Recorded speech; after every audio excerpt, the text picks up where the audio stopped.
안녕하세요. 닥터 시화입니다.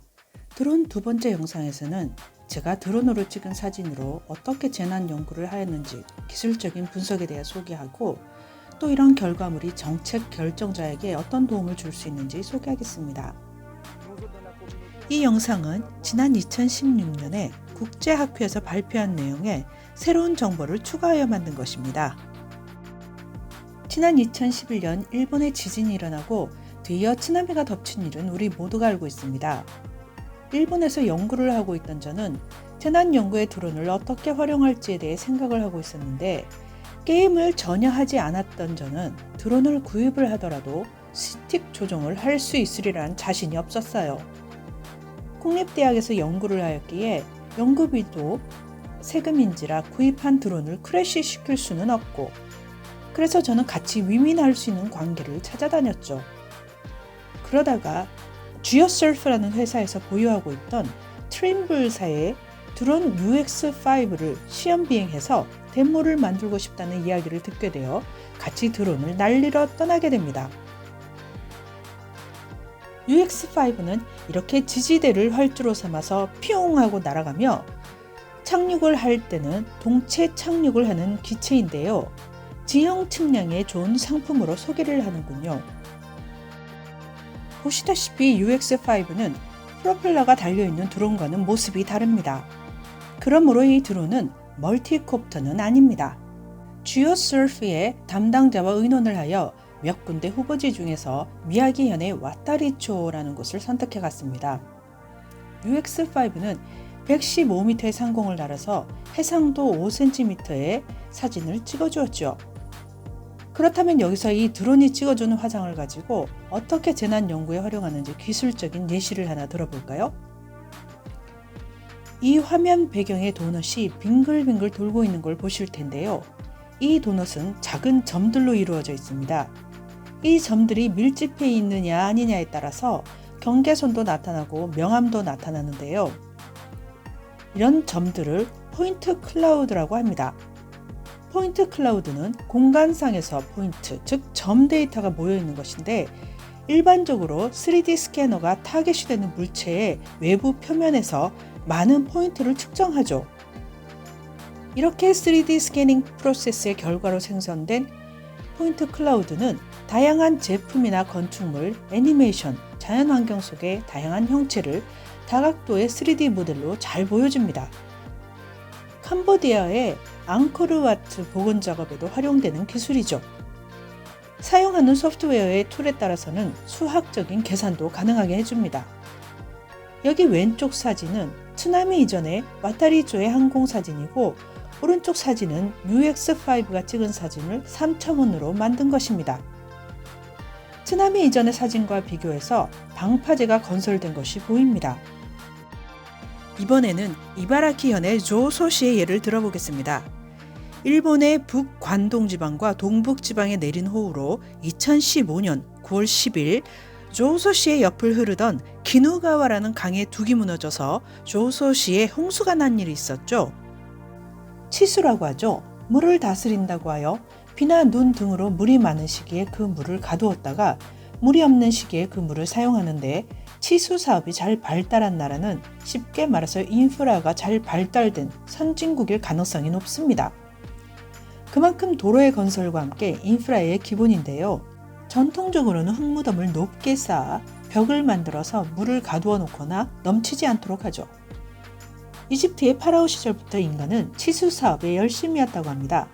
그러나 정말은 한 번도 자연을 이긴 적이 없다고 하죠. 2013년 4월에는 경북 경주시의 저수지의 둑이, 7월에는 고창에서 저수지의 둑이 붕괴되었죠.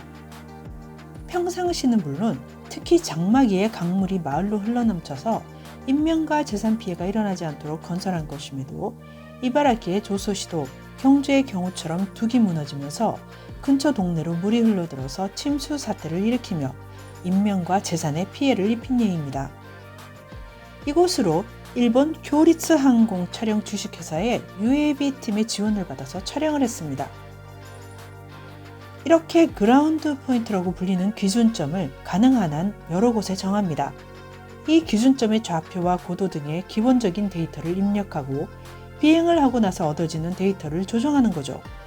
이러한 기준점이 많을수록 에러를 줄일 수는 있으나 비행 범위가 넓은 경우 그도 쉽지 않습니다. 목적에 따라서 비행을 할 범위를 정합니다. 필요로 하는 데이터의 해상도와 고도를 정해서 드론에 따라 혹은 목적에 따라 미리 정한 궤도를 날게 하기도 하고 임의로 날게 하기도 합니다. 둑이 무너진 곳은 이미 보수 공사가 끝났네요. 드론이 찍은 수백 장의 사진을 조합해서 포인트 클라우드 3차원 모델을 만듭니다. 저는 이지소프트사의 포토스캔 프로페셔널 소프트웨어를 구입해서 사용하였고요. 여기 보시면 강둑의 붕괴로 넘쳐흐른 강물에 의해 실려온 토사물이 마을을 덮고 있는데 여기가 원래 논밭이거든요. 한번 이렇게 된 곳을 다시 경작하기란 참 어렵다고 하더군요. 특히 이곳은 쌀을 재배하는 논이라 더욱 곤란하답니다.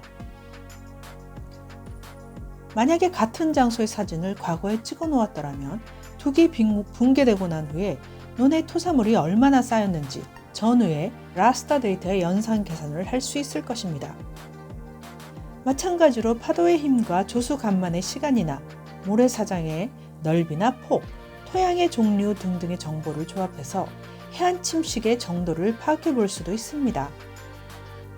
드론을 이용하여 여행 방송 프로그램에서 보듯 아름다운 풍경을 찍는 것이 아니라 입수한 사진을 조합하여 과학적인 분석을 하고 싶다면 조심을 해야 할 사항이 있습니다. 가장 주의를 해야 하는 것은 사진을 수직으로 찍어야 하는 것이죠. 사진을 공중에서 비스듬히 찍으면 지표면의 산물체는 경사각을 가지게 되고 촬영 시각에 따라서 그림자도 달라집니다. 쉽게 말해서 해야 할 작업이 많아지는 거죠. 훨씬 복잡하고요. 이러한 작업은 리모트 센싱 분야에서는 흔히 일어나는 작업이지만 그건 지구 밖에서 인공위성으로 수십 혹은 수백 킬로미터의 면적을 촬영하기 때문에 감수하는 작업이고 항공사진으로 우리 시의 사진을 찍는 경우도 면적이 한정되어 있으니 해볼 만한 작업량이겠으나 이렇게 좁은 면적의 촬영을 하면서 조금의 주의를 소홀히 해서 많은 작업을 해야 한다면 틀림없이 성가실 것입니다. 이러한 작업은 재난의 피해 상황을 시각적으로 보여주어 상황 판단을 쉽게 해주므로 정책 결정자가 빠른 판단을 할 수 있도록 도와줍니다. 공학자나 과학자라면 물의 유속이나 강우의 양, 토사물의 정도, 바닥의 높이, 둑의 강도나 높이, 크기 등등을 변수로 해서 계산한 결과에 의해 붕괴의 위험지역을 선정할 수도 있을 것입니다.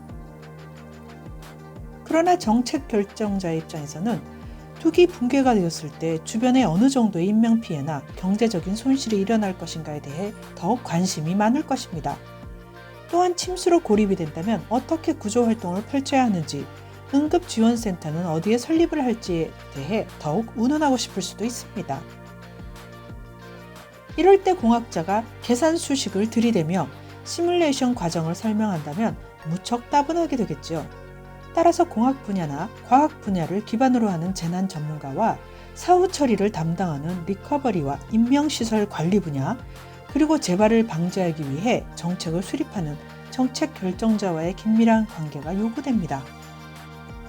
또한 저와는 달리 드론을 크래시하지 않고 능숙하게 날리실 수 있다면 홍수나 산불과 같은 재난 시에 실력 발휘를 하시면 물론 평상시에도 재난 연구자와 협력하여 학술 분야에도 도움을 주시면 좋겠습니다.